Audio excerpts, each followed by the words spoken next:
ఈ రాష్ట్రం అంతా గమనించింది. ఐటీడీపీకి కార్యదర్శిగా పనిచేసినటువంటి మణిరత్నం అనే వ్యక్తి నూజివీడు కాన్స్టిట్యున్సీకి సంబంధించి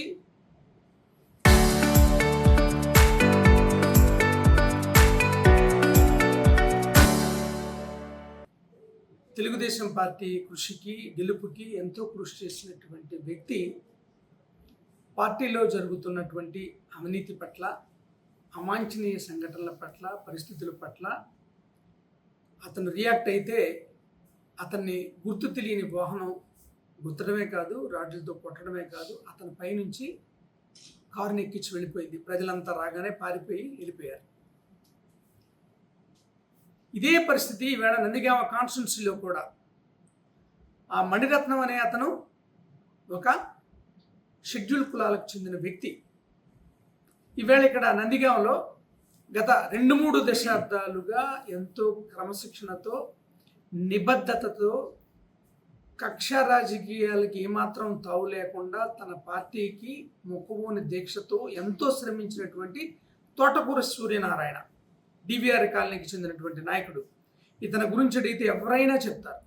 ఆ వ్యక్తి ఈవేళ ఎమ్మెల్యే ఆఫీసు దగ్గర ఎమ్మెల్యే సమక్షంలో ఆత్మహత్యకు పాల్పడ్డాడు. అధికార దాహానికి, అవినీతికి ఎవరు అడ్డొచ్చినా సరే, పాము కనుక తన పిల్లల్ని తానే తిన్నట్టు ఎవరు అడ్డం వచ్చినా సరే ఉపేక్షించేది లేదు. ఎవరినైనా మేము తొక్కి ముందుకెళ్ళిపోతాం అనే ధోరణిలోనే. ఇది ఇంతకుముందు కూడా గమనించాం మనం. విపరీతలపాడుకు సంబంధించిన ఒక మహిళ ఎంతో దైన్యంతో, ఎమ్మెల్యే మీద ఎంతో నమ్మకంతో తనకి కరువు పనిలో జరిగినటువంటి అవమానాన్ని తెలియజేస్తూ, ఇలాంటి పరిస్థితి ఎవరికి రాకూడదు, నేను కరువు పనిని ఆపగలను, కానీ దానివల్ల 200 మంది ఇబ్బంది పెడతారు, మీ మీద నమ్మకంతో, నా కుటుంబాన్ని, నా పిల్లల్ని, నన్ను మీరు బాగా చూస్తారనే నమ్మకంతో నేను ఈ లోకం విడిచి వెళ్ళిపోతున్నానని ఆత్మహత్య చేసుకుని వీడియో పెట్టిన సంగతి మనకు తెలుసు. ఆవిడికి ఏం జరిగింది ఏంటి అనేది మనకన్నా తెలుగుదేశం వాళ్ళకి బాగా తెలుసు.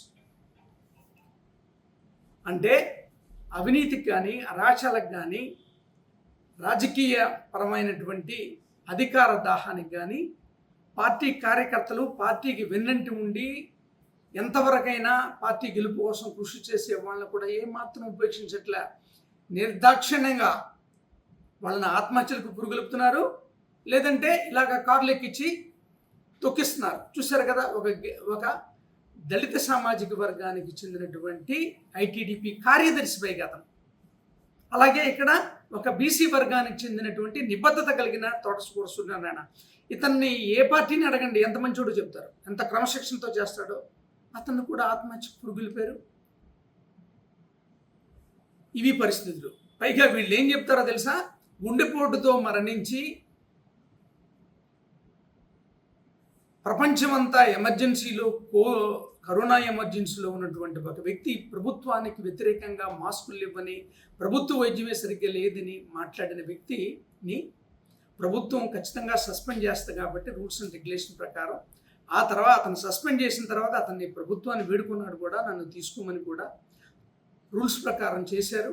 కానీ ఇతను అదుపు తప్పి మతిస్థిమితం లేకుండా హైవే మీద తాగుతూ నానా యాగి చేసినటువంటి డాక్టర్ సుధాకర్ని వైఎస్ఆర్ కాంగ్రెస్ పార్టీ చంపేసిందని చెప్తారు వీళ్ళు. అంటే అతనికి హార్ట్ అటాక్కి కారణం మేమే, అతని మతిస్థిమితానికి లేకపోవడానికి కూడా కారణం మేమే. విచిత్రం ఏంటి తెలుసా, ఇతని తరపున ఏ ఒక్క డాక్టర్ మాట్లాడలేదు ఈ స్టేట్లో.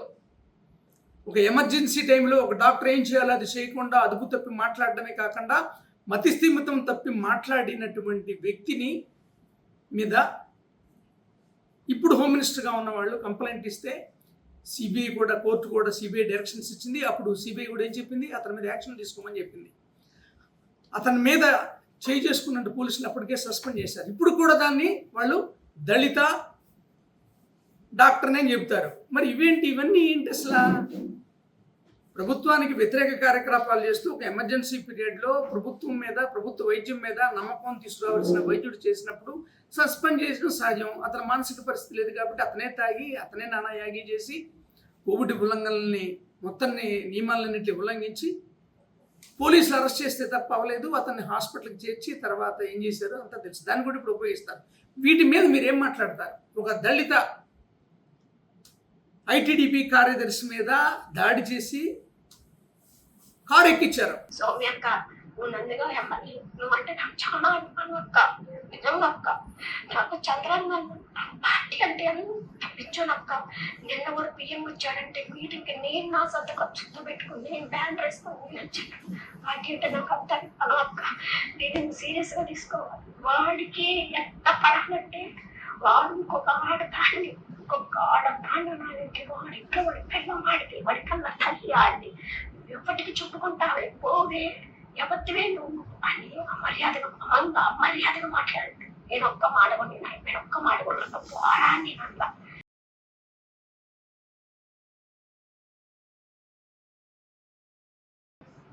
పరువు పోయింది నాకు. ఇంతవరకు నన్ను ఈ ఊర్లో అన్నోడు కాదు, నన్ను ఎక్కడ ఎవ్వరు ఒక్క మాట. నేను స్కూల్లో టీచర్ చేశా, నేను ఒక కొట్టు పెట్టుకున్నాను, ఒక నెట్ సెంటర్ పెట్టుకున్నాను. కేవలం కరువు పని పోతే 300 రూపాయలు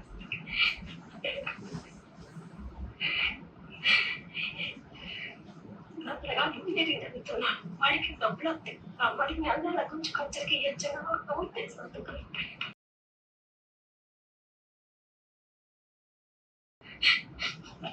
నేను ఇంకా బతకడం ఇష్టం లేదు. నేను చచ్చిపోతున్నా. స్వామి అన్న, చంద్రన్న, జనసేన అన్న, పవన్ కళ్యాణ్ అన్న, జగన్ వంటి చాలా భయం తెలుసా జనానికి. లెక్క కరువులు ఎవరు చెప్పుకుంటారన్న అవతలు జనసేన, అవతలు ఉంది పవన్ కళ్యాణ్. ఎవరు తిన తగ్గేదలా కొంతమందికి పడుతుందన్నా, కొంతమందికి ఎప్పుడేం చేస్తారు, ఎప్పుడేం బీగుతారు. ఇప్పుడు నేను పీడీ గారికి కంప్లైంట్ ఇవ్వచ్చన్నా. కానీ పీడీ గారికి కంప్లైంట్ ఇస్తే మా ఊళ్ళో కరువు పని నాశనం అయిపోయింది. నా వల్ల ఒక 200 మంది కుటుంబాలు ఇబ్బంది పడతాయి, 100 కుటుంబాలు ఇబ్బంది పడతాయి. అందుకని చెప్పి వాళ్ళని ఇబ్బంది పెట్టదలుచుకోవాలి. కానీ దాన్ని నా కొడుకులు ఉంటారు చూసివన్నా, పొలుపు పార్టీ ఇచ్చిన నా పొలుపుతో ఎప్పుడేం చేయలేడని చెప్పి పార్టీని అడ్డం పెట్టుకుని, అధికారులను అడ్డం పెట్టుకుని, ఎమ్మెల్యేలను అడ్డం పెట్టుకుని. కానీ మా ఎమ్మెల్యే అంటే Soumya daring and dashing daring. నిజంగా సౌమ్య అక్క నేను చెప్పైనా అక్క నేను చచ్చిపోతున్నా, కానీ అక్క నువ్వు మాత్రం వాడిని మాత్రం పెట్టద్దు.